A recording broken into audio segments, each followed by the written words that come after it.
Valentine's Day to every single one of them. I wish you same and to your family. Oh, thank you, my brother. And in the spirit of love, let me extend on behalf of myself and the UK and Ireland chapter, let me proudly extend our heartfelt congratulations to our Director for International Affairs, Honorable Alex Sebefia, not just for the hard work he put in helping to realize the change that Ghana voted for, but also for his elevation to the position of Chief of Staff in the very august office of our Excellency Professor Nana Opoku-Agyeman, the first female vice president of the Republic of Ghana. And of course, not forgetting Professor Sharif, one of our dedicated members from the Sheffield branch of the UK and Ireland, for being one of the aides in terms of economic affairs in the vice president's office. I also extend, of course, the outpouring of love and congratulations to Honorable Simon Awargo of Navrongo Central, one of our strong North London branch members who's MP for Navrongo Central now, and of course to our member from Milton Keynes branch in the UK, Mavis Kuku Abisiu, who is now the MP of Ahanta West, very proud MP of Ahanta West. And of course, I can't forget our own Honorable Kwame Buja, a one-time vice chairperson for the UK and Ireland chapter, now Minister for Roads and Highways, Honorable George Rikitsegan, one-time proud member, continuous proud member of the UK and Ireland, who is our Deputy Majority Leader. And of course, the Honorable Atu Forsen, another alumni of the UK and Ireland chapter, who is our very strong finance minister, who has been steering our economic affairs so well that the interest rates on our treasury bills, as you can see, are declining, and there's sanity and safety now, relative safety now in our banking and financial affairs. And last but not the least, to Dr. Samuel Ewuku of Reading Branch, congratulations for your appointment to the National Education Forum, the team that is to plan, the planning committee that is to plan that forum.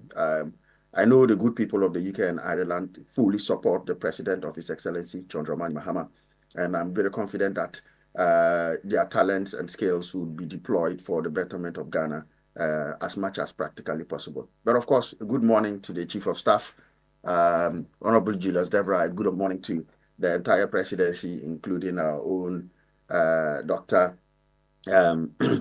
Sorry, good morning to the entire presidency and the government machinery.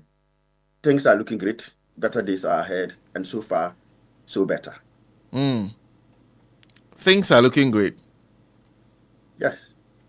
Yes. And on all fronts, there's stability in the common sense that is prevailing in the country. People don't wake up now being worried about what they say, concerned that you will say something and people will come after you. Particularly, I note with relish. I use my brother Manasseh Azuri as the, if you like, the benchmark, if not barometer, for the level of free speech without anybody going after you. You will notice that in the last week he has been more volcanic in his eruptions than he has been arguably in a couple of years now. He's no longer effectively a wanted person by the previous government. He's no longer being pursued to South Africa or being forced out into Germany or even into Massachusetts in the US as he currently is. He is free to speak, and that's what a democracy is about. You know, he spoke, and I think that the good people of Ghana, of course, listened to him. And the Honorable Attorney General, my own brother and MP, the Honorable Attorney General came out and gave very good reasons to respond. I think that is the building of a very solid democracy. You know, that is what we want in our country. But that's not early days yet. The administration is just a little over 30 days. Is it not too early to be sounding so optimistic about great things happening? Well, as my Akam brothers will say, if the market will chop well, it will start from the morning. So you look at the beginning and it gives you a predictor or a good projection of where we are heading. But I'm very confident that President Mahama, this is not just a start of a false start. No, this is a very solid starting point. All the pointers are there. The very consultative type of governance, the establishment of the education forum to make sure that we can really look into our free education particularly and make sure we provide the facilities that are needed and make sure we abolish the traffic light system. You can see some secondary school students were, of course, overjoyed. One of the first things President Mahama did, a very listening, compassionate person, when he became aware of the pains that students and secondary schools were going through. Remember, Charles, the heads of secondary schools, put out a notice that there was no food and schools shouldn't be reopened just before the inauguration. The previous government literally just ignored it and proceeded to say whether you like it or not, open, whether they've got food or not our business. And when President Mahama came into office, in fact, within 24 hours, he directed that tons and tons, hundreds and thousands of, if not millions of tons of food that the previous government had callously locked up at Tema Harbor in the name of so-called alleviating hunger occasioned by famine or drought in the northern regions was locked up in Tema.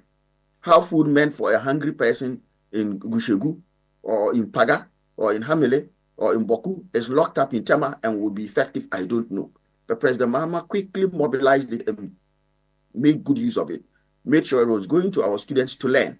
Nobody can have any effective learning on an empty stomach. And you can see that there's relative calm in that sector now. The food is reached the students, they've all received it. And unlike previous times when only heads of secondary schools that were either MPP or sympathetic to MPP will receive rations from the government, it was shared across. Whether you are a headmaster who is an MPP parliamentary candidate or an NDC or an independent, it was for the students and everybody got it.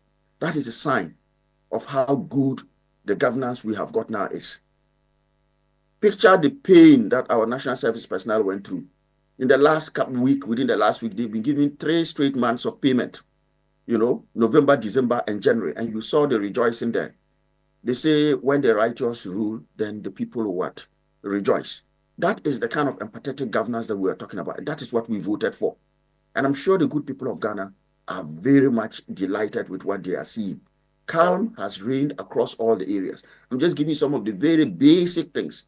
Hajj Fest, I know they have not started yet, but we've dropped Hajj Fest by a whopping 13,000 Ghana cedis. I know the MPP started making a lot of noise, but of course, it's now the lowest Hajj Fest within the sub-region. And I believe that the Honorable Collins Dowda and his team did a fantastic job in helping President Mahama honor one of his promises within the first 30 days. There is more to come. There is a lot of rot, and the president is taking steps, both, of course, holding people accountable as much as practically possible, at the same time providing succor and relief to the long-suffering people of Ghana.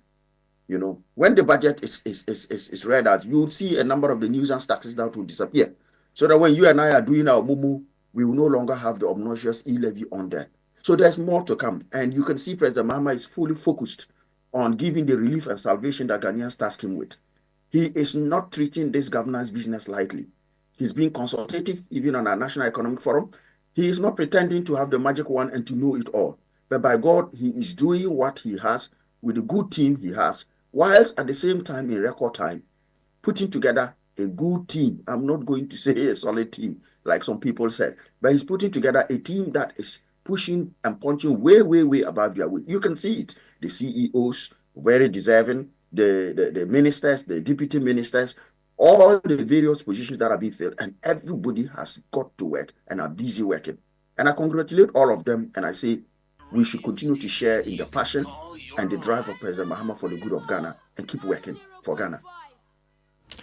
I see a lot of things that you've talked about in the first 30 days, but there are those who would also point out that most administration have the same kind of early feeling around them in the early days. That this perhaps is not unique to his administration, but over times the difficulties will come, and perhaps that will be the best time to judge. Which early signals make you believe that this administration will be different? So two things. First and foremost, most administrations, like you rightly said, start off very well when they have a honeymoon until we hit the buffers, and then you begin to see the test of the man or the test of the woman or the test of the team. Unfortunately for the NDC, we actually hit our rough patch even before we took off. Because even from day one we were sworn in, we were made fully aware that the country had only 5 hours worth of fuel for electricity. And so President Mahama, even before he took office, had to work around, as president-elect, had to work to make sure we secured alternative power supplies to ensure that the lights do not go off. So we came into, if you'd call it, a baptism of fire. But President Mahama was not faced. He mobilized the likes of Honorable John Abu Jinapor and John Jinapor and the team, and they quickly turned around. There are many other things that had to happen behind the scenes that the people of Ghana have not been told, or the government doesn't deem it a case of just whining about nothing. But we had a true baptism of fire. In spite of all that, the lights have been kept on. We have carried on working. And the government of the previous government did everything to sabotage us. From day one, they started screaming out their lungs, trying to distract us. But President Mahama has kept calm, has kept quiet, has kept sober, and has carried on slow but sure in ticking off the boxes of progress. In terms of early signs, you would notice that under previous administrations, you see, President Mahama has demonstrated from start on that he's a man on a mission, and a man who's on a mission in a very swift manner. It has never happened that in the history of this country, we have had within 2 weeks key ministerial positions being appointed, vetted, and put in place. One of the things President Mahama has done, and I would say, proud to say, is he has increased the productivity of Parliament. For the first time in the history of our Parliament, our MPs have been able to, the relevant committee, appointments committee responsible for vetting has been able to, in one day, on record, vetted 12 people. That is more value for money, more bang for our buck. That in itself is a signal. We have all but constituted a full cabinet as we speak now, except for about 4 roles that are yet to be announced. The vast majority of the 56 roles have been announced. A good number of them, close to 40, if my memory serves me right, have been vetted and are in place and have either been sworn in or yet to be sworn in. That in itself talks about a man on a mission and very quick. A man who's keen on getting on with the act of governing rather than, if you like, fixating on the art of putting a government together. And this is in record time. And as I said earlier on, if the market will be sweet, it should be looking at it right from the morning. That is one signal. Some of the signals that gladden my heart is the fact that the president has been very passionate about the people. All the things the president has been doing so far, it's always been around the people, right? I just talked about making sure that our students are fed. I talked about the hard first, making it calm down. These are signals. This is not a president who came in and say times are hard, the economy is difficult, therefore straight away let's hike up taxes. He has stuck to his word. There are many who said, and this is one of the litmus paper tests, oh, he has promised 60 ministers. When he comes in, there will be so much pressure that he will be forced to violate it.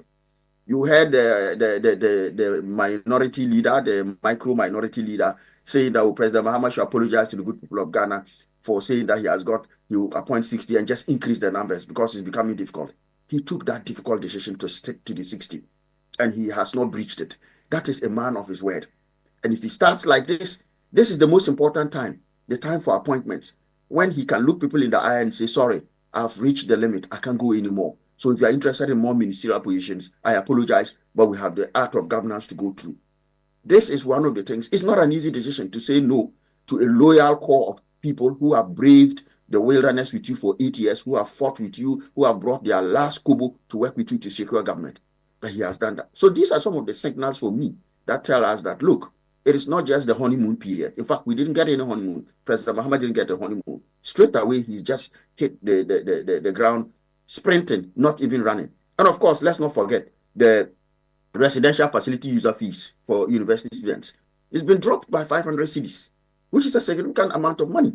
So you can see the things that President Mahama has done in the first 30 days are about giving relief to the poor, the needy, and the citizens of this country, the long-suffering citizens of this country. It's not about holding press conferences upon press conferences. Press conferences have only been held where there's the need to inform the people. And what the Honorable Dominic Ayene, my very good MP and friend, has done as well, has set another great notch in our history of good governance, explaining to the good people why he has done what he has done to save the state wasting resources on, if you like, phantom chases. I see. Let's come to the matter of the appointments. There are, like you said, there are many party people who are disappointed. In fact, some people have gone to the extent of alleging that some of the people appointed are New Patriotic Party people, among others. Personally, and also, I don't know, speaking for NDC UK Ireland chapter, are you happy with the appointments made thus far? I would say so far so good. And there are two reasons. Like I said, look, it's unprecedented that in the space of a month, we've been able to put a government together so quick. That's number one. There is not a single minister that has been appointed that I don't have confidence in. Bear in mind the art of All being a of them? minister. All of them. I have no concerns with them. For two reasons. First and foremost, the art of being a minister is one of being a leader. A leader is not necessarily a technocrat. And that is why you would realize that in most cases, when you even are a technocrat in your area, bar a certain few ministries like the Ministry of Finance, the the Attorney General's office. Of course, if you were to put a non-legal or lawyer in the Attorney General office, you'll be making their work so impossible that they themselves might offer to fall on their swords. Bar that, most of the ministries you see, it's about giving direction and leadership. Let's bear in mind, ministers are not the ones going out to do the work. They are the ones to convey the president's priorities, bring it to the ministry, and ensure that that ministry delivers in line with that priority using leadership. Leadership is not necessarily technical ability. And so when I look at the people who are there, they have either been MPs or they have some accomplishment in public life. And I like the fact that President Mahama has prioritized he has a good blend of some of the very experienced MPs, like my own MP for West Central, the Honorable Rashid Pelpu, right? Dr. Honorable Rashid Pelpu, as well as some of the young core. You know, there's Sam Georges, the Akujota Blackwash. These are people nobody can doubt have the mettle to deliver. And of course, the overriding, the energy to deliver. And you can see the work that they have set about doing. Right after inauguration, they have hit the ground running. There is not a single appointee of the president at the ministerial level that I have any concerns with. In any case, I know that President Mahama is a hands-on leader. And so these ministers are his emissaries to these ministries. His policies are clear in the manifesto. And he will filter these to these ministers. And every single minister is minded that President Mahama is about transforming Ghana, changing Ghana, resetting Ghana. And I'm glad with what I'm seeing. I am seeing the Minister of Communication, Honorable Sam George, is sending documents of contracts that are suspected to not have been appropriate to the Attorney General to review. I am seeing various different ministries doing things. When it comes to CEOs, is it my old good friend and our brother, the legal luminary, Edu Tamaklo, who is not fit for the MPA? Or is it our appointment of Honorable Edward Bauer? Or who in that class is not fit? Or our very own Honorable, who is the MD, Mr. AJ James, AJ Nimboatin for SIC? Nobody can dispute that. And so I have no qualms about it. What I want to say to the good people of Ghana, yes, some may have been waiting long and hard and not yet received their appointments, but there are still many opportunities to serve in government that have not yet been appointed. There are thousands, and what has been appointed is just a fraction. I say let's be patient with our own government. I understand that when you see a whole suite of appointments coming and you don't see your name there, some apprehension might come. But I know and I believe that President Mahama is a man of his words. When he says he'll do it, he'll do it. He promised a number of people, like I've just counted down here, some of the things he promised, and he has delivered them. So let us be patient with him and let us work with him. We have 4 years in any case. So if you wanted to be a minister and you didn't get the ministerial, you never mind. Who knows? A minister now might move to another area for one reason or the other, and then there might be some reshuffling and you might come in. We still have 4 years. Of the 4 years, we've only just done 1 month. So there are still several months to go. So I empathize with those who are waiting eagerly, and I know that the President Mahama and his team will come round. Of course, I know a number in the diaspora are waiting with itching fingers and bated breath. Let us be patient. I know we will not be disappointed. I know a lot of hardworking members in Ghana who are also still waiting for the appointment. Of course, President Mahama has to balance appointing the thousands of members, if not millions of Ghanaians who are NDC members, and at the same time running the government. So the appointment process cannot be a 24-hour a business. It has to be done contextually with running the government. So, but I have no concerns. If the president has any concerns with any MP or wants to rejuggle or move the things around like musical chairs, I know the president has the right to do so, and I trust this president's judgment. But I don't have any concerns with any of the appointees so far.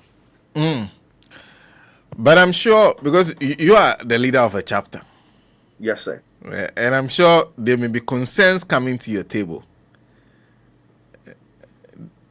Of course, yes, absolutely. And I mean, our members in Ghana, I mean, the Director of International Affairs, Honorable Segbefia, and of course, congratulations to the Deputy Director, Mami Ifua, for her appointment as well. And I know the Honorable Dr. Carla Hines' appointment is right behind, is coming fast and furious, if I may say so. But there's a protocol. Our members have been asked to express interest, like all Ghanaians who want to be to have the opportunity. We have received thousands of CVs which we have forwarded, and I know they are working on it. That is the kind of procedural manner in which appointments should be done, which I am glad with. In previous times, that protocol was not there. People would just mainly depend on who you know. But I'm glad that now these appointments are being made in consultation with the party. You can even look at the district assembly, or if you like, the DC MC appointment process.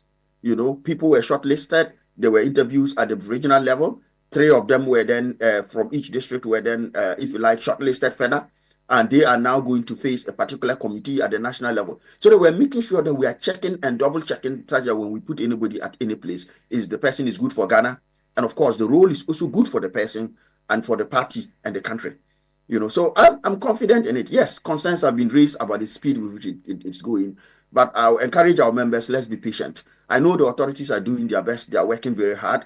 We'll continue to work with them to make sure that all the talents and abilities available in the diaspora and in Ghana that we can offer and make available to the government, that we do so, and that the government is able to tap into those and use them to develop this good country of ours. So yes, the concerns have come.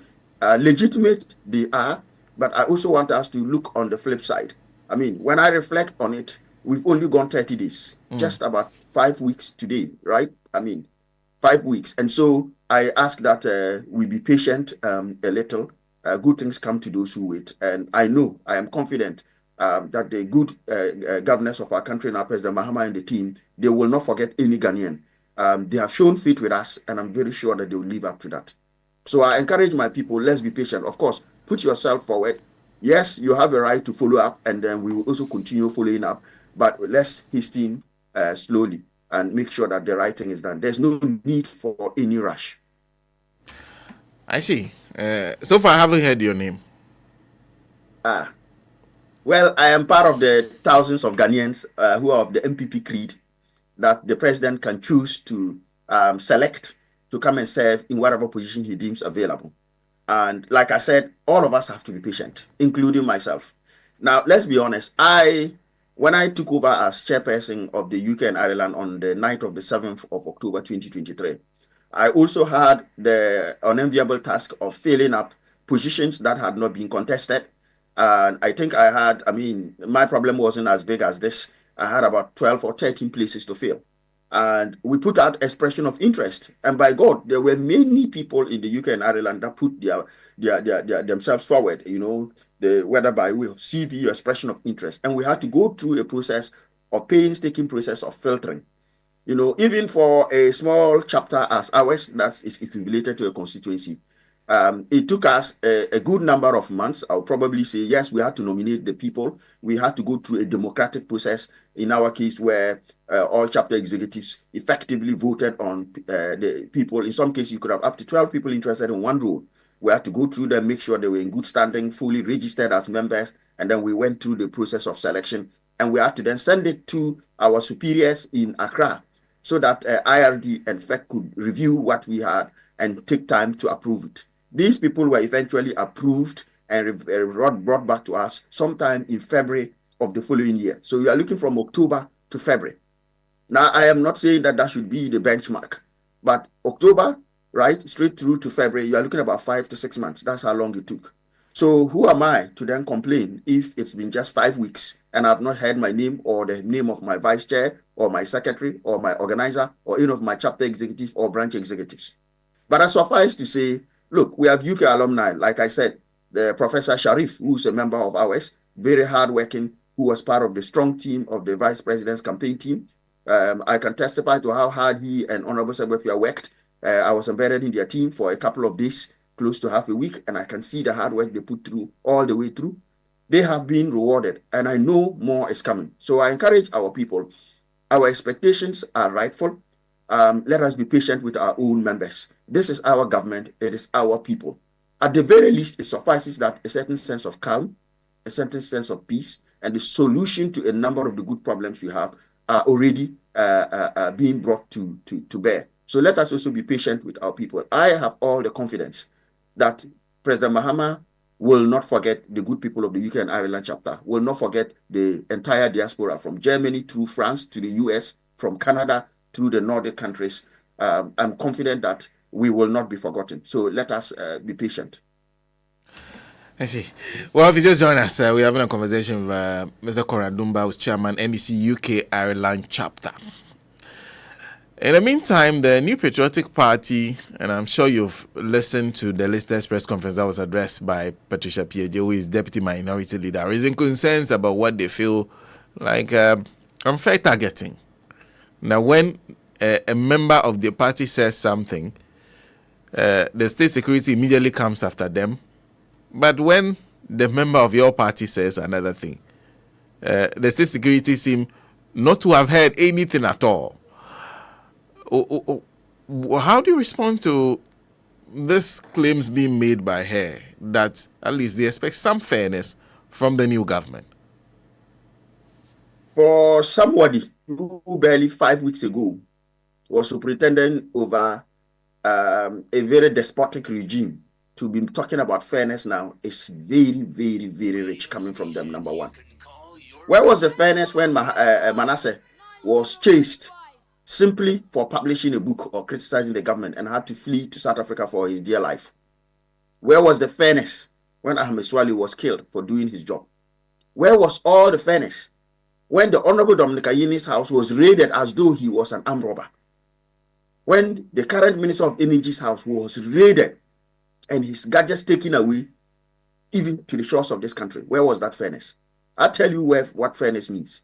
When the micro minority leader can scream his lungs out, disrupt proceedings, and he doesn't get pulled into any cells, like what they did. Remember when the Honorable MP for Ningo Pram then under Kufuor, I forget his name, the late Iti Mensah. Iti Mensah was hauled to BNI cells and made available as an object of feast by mosquitoes, simply for criticizing the president. What has happened to Arnaud Dompré, the infamous Arnaud Dompré, who called for the flinging of chairs and disruption for the first time in the history? Was she not there? Was she not watching? Did she not join her colleagues to boycott and walk away and be a nuisance to this party? Our supermajority has been overly tolerant to the extent that many Ghanaians are upset as how we have been tolerant of them. So the last person to even be talking is her. If we were to go as vindictive as she thinks we are, perhaps she wouldn't even have had the joy of a press conference. Have they forgotten when they closed down radio stations like Radio Gold simply for speaking? Is that not the same media she was going to? Was there not a time when any media house that attended an NDC press conference was vilified? Were these not the same breed of people who criminalized being the son of Honorable Johnson and Seydou Nketia? In other words, every single son of his was not allowed to be employed, not just in the public sector, but even in the private sector. Any private sector company that hired them was threatened with fire and brimstone, to the extent that they were fired from private employers because the government said, you dare it, and we will get you out of this country. This is the same breed coming to talk to us about what? Human rights. So the people they treated that way were those people goats. She should spare us these crocodile tears. We have a country to govern. We have Ghanaians to look after. We have schools and the trees to abolish. We have a traffic light system to abolish. We have an economy that they destroyed to resurrect. And that's what we are doing. We have lands to retrieve from them. These are the people who have looted our lands to the tune of over 21 billion in loot that the oral committee talked about. Where is their darling boy, Uforiata, who stole to the highest heavens and is now running around in the US with fake doctor certificates to avoid simply coming to answer questions at the OSP, the same OSP they put in place? And he's talking about human rights. When Uforiata was leaving, if we were vindictive, we would have stopped him at the airport. So they should spare us these antics. We have the good people of Ghana to work to. They can either join the queue and learn what is good governance, or keep quiet and not piss Ghanaians off. Many Ghanaians have suffered. So the least they can do is to keep quiet and observe what good governance is as it unfolds. But they do have a right to at least ask that the government be fair to them, that they be treated in line with the constitutional provisions, that they be afforded a right to fair trial, that even if you find that there's something wrong, you should follow the law in doing that. They do have that right, don't they? Absolutely. And these are the same people criticizing the Attorney General for ensuring that fair trial is retained and unfair trial is taken out.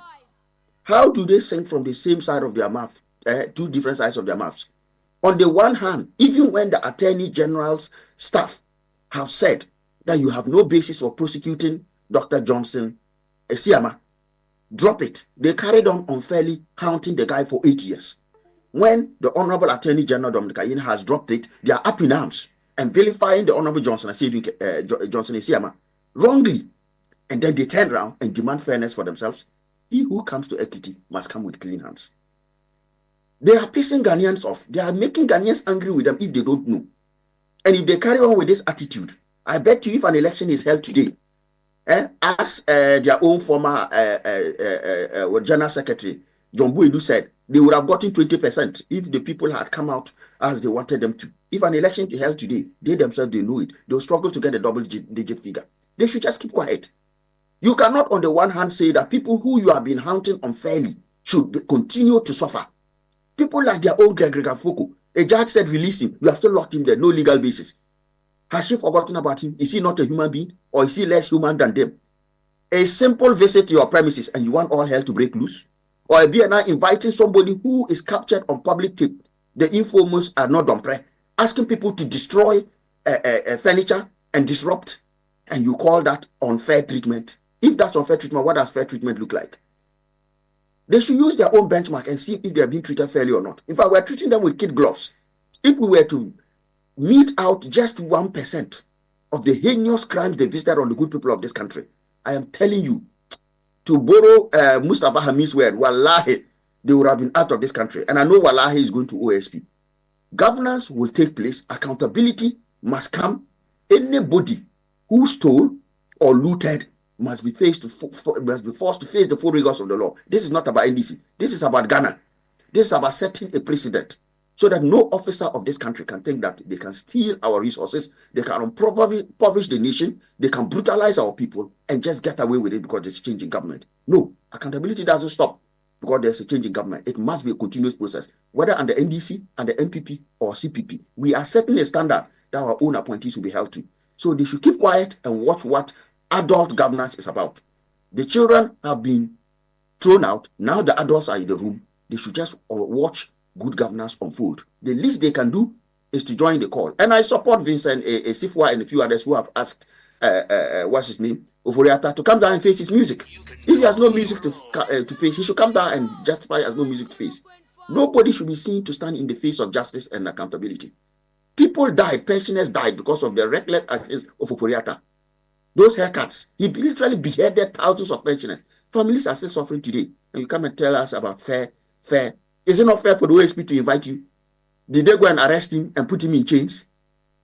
Is that not fair? He's playing cat and mouse with us in the US. That letter you saw, does that look like a decent doctor's note? You don't write to the OSP on 31st of January and tell them that you are going to be out of the country indefinitely. And when they seek evidence, you go to some backyard lawyer and tell a doctor and ask them to write a note saying you are going to be sick indefinitely. You have surgery in March. So that means that you'll be sick for the rest of your life. Please, they should just be patient and watch good governance unravel itself. Watch good governance play out and learn. The good people of NPP, learn and regroup. Don't be misled by these crazy bald heads that have ripped off this country and think they can get away with it. Nobody will get away with injustice. Their caution is simple, that no matter how you feel about them, you are all members of the political class. When you start calling them looters and say they have stolen land, they are thieves, you call them despotic. Yes. It will ultimately affect the way the Ghanaian sees the political class, which includes you in the NDC. They should be cautious the way you go about it. Do you agree? Look, do I agree? I don't agree. Look, let me tell you something. It is about time we, the political class, held each other to account so that the good people of Ghana will get good governance. When NDC locks NPP thieves, and NPP comes in and also locks NDC thieves, and the cycle carries on, guess who is going to be the beneficiary? The good people of Ghana will be the beneficiary. Because the public purse will be sitting there. No one in NPP or NDC or CPP or UGCC would want to touch it, because you know that the next government will hold you to account if your own government doesn't hold you to account. Simple. President Mahama jailed Abuga Pele for offenses of corruption. Did that make the entire NDC suffer from that? They have been clearing each other. Let's be honest. Is it NDC's calling that made Ghanaians know that Cecilia Dapa has stashed millions of dollars in her wardrobe? Is it our doing that NDC's calling that made sure that we know that $58 million has supposedly been spent on the most expensive pit in the history of Ghana? So sometimes when they make those allegations or they put out those statements, they should stand in front of a mirror and give themselves the mirror treatment. You are a thief. When the people see you are a thief, whether or not the NDC says it, why did they think they were voted out? Because the NDC said it and not that the people believe it. The worst electoral humiliation in the history of this country. They don't know that the people can see it. Or you think that NDC people are not Ghanaians, or Ghanaians are not NDC. Even if Ghanaians who are not NDC don't read the news, are they not your own friends? We are friends. We work together at the same place. I know the salary we both make. 2 days later, you become an appointee and you start buying all kinds of plush apartments and building hotels left, right, and center. And you think that those people, they can see with their own eyes in the same community. They should wait for the NDC to come and tell them. That's an insult to the sensibilities and intelligence of Ghanaians. They should keep quiet. If the political class don't hold each other to account, you are going to have other non-political actors getting involved. That's what happened in 1979. We have to save our democracy. We don't want a mass uprising, because when the people of Ghana lose hope that the political class can hold itself accountable, they will have to take matters into their own hands, either through a civil uprising or some other means. And as General Mosquito has said, as President Mahama has said, we are going to restore faith in our democracy by holding all politicians to account for their wrongdoing, not just now, but in the future. That will set us a benchmark. If any appointee of President Mahama also puts themselves in that position, I am confident President Mahama will hold them to account whilst we are in government. If not, the next government, however long that government takes to come, 15 years or whatever, they would hold us to account. Crime has no expiry date. Well, Chairman, my time is up. As we enter the budget cycle, I'm sure there'll be a lot to talk about, especially because you work mainly in the field of finance. So we'll be engaging you on some of the things that are coming up, the World Bank's cautions, the IMF's, the program, and how all that will feed into putting together a budget for the very first budget of the government. But thank you. Thank you for speaking to us. Absolutely. Thank you, my brother, and have a good day. And happy Valentine to all. Well, that is the chairperson, chapter chairman of NDC UK Ireland, joining us.